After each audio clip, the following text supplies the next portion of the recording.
think mine would be, I have two, I'll tell you quickly. When I was a very little girl, I saw West Side Story and was really struck by the love and joy and then the incredible senselessness of war and of hate. And it really, it just made me realize that this is the world we live in and that we have to change it. We can't do that anymore. And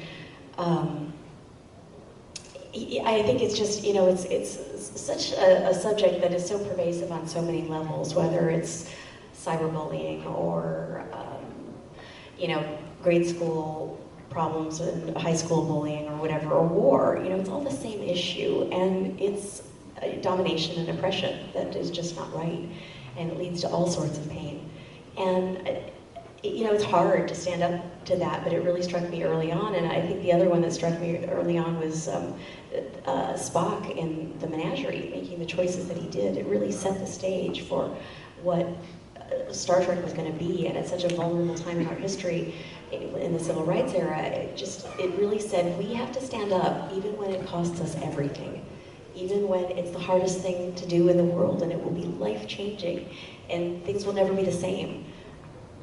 And it's terrifying, but we have to. It's the only chance that the world has, for people to see it, to call it, and to step in.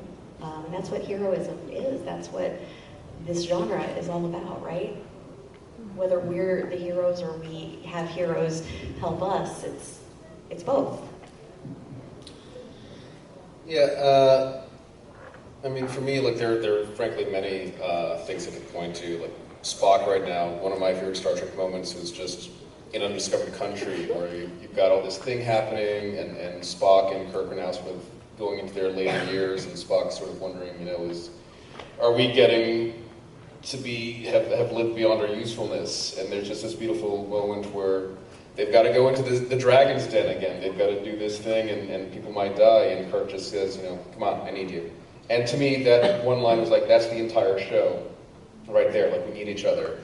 And a few years ago, a fan made me this chain, and because of talk I made about Superman, I find that I tend to convert without meaning to people into Superman fans.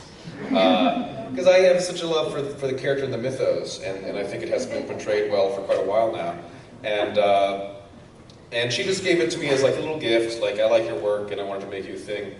And I started wearing it, and for me it actually has become a constant what would Superman do thing. Every time I look at it, or like if I'm going through some stuff and I'm just like, oh yeah, no, it's okay. And I just remember like little things, whether it's in Smallville where he says, I was raised to care about people and I'm not going to apologize for it, or whether it's this beautiful Miracle Monday quote of there's a right and a wrong in the universe and that distinction is not often difficult to make. Those messages just stay with me, and it's great to have little reminders around it every day. We have about 15 minutes, so actually I want to open this to any questions or comments, if anyone has anything that they wanted to bring up or they wanted to ask specifically about anyone's work here or anyone's experience. No? Everyone? Yes, sir, in the blue. Oh, yes. I was imagining that if we as humans are all made up of those experiences that we have, that we can enlarge our tool belt and our empathetic point of view by watching other people and experiencing other things that you'll never get to see, because the extraordinary circumstances are sort of beyond the lens of average humans. But even in any television show, other people having experiences can help you see into that. Fiction lets us see into private moments of characters, things we don't see other people in real life. We get to feel for them. As other people are misunderstanding what's going on with them, we get to feel like, why can't you just understand what's going on with Buffy? Or whatever other character we're talking about. And in feeling for that character, it helps us rehearse these feelings and become more likely to feel them with other people in our world. So this isn't quite a TV show, it's a series of movies and books, but any Harry Potter fans? Woo! Awesome. Couple. A few. So there were, so far, to the best of my knowledge, 3 neuroscience studies illustrating that reading Harry Potter actually increases empathy in the brain. So what one group of researchers did is they presented a group of students, high school students, with passages of Harry Potter where Harry's friend Hermione was being bullied by this guy Draco, who was a known bully, who was calling her bad names. And some of the researchers just looked at the behavioral outcomes of this study, and they found that after reading this passage about Hermione being bullied, the students who read about this were far more compassionate toward typically stigmatized groups, such as the LGBT population, immigrants, and homeless people, than did people that read a more neutral passage where nobody was suffering. Several other scientists took that same passage and had people read it in an MRI machine and found that people, when they were reading about Hermione's suffering, their compassion areas of their brain actually lit up, similarly to if they were witnessing someone else in real life struggling, or if they were struggling themselves.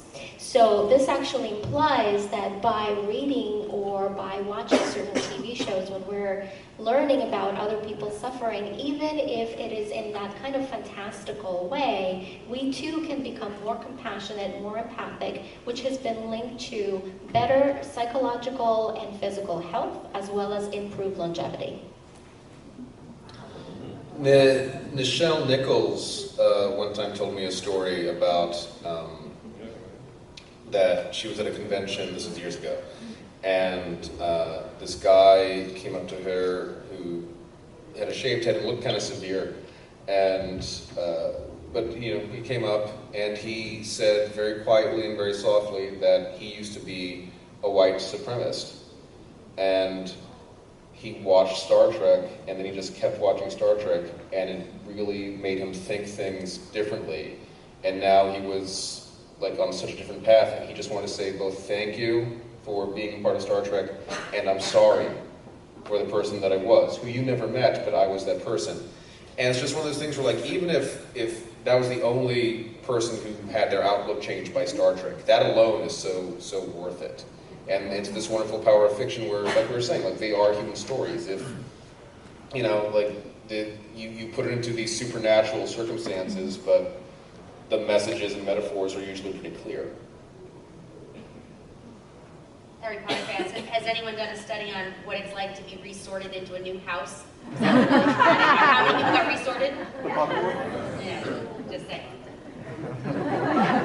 That second one fit me better, I think. Jenna, I'll see you for counseling.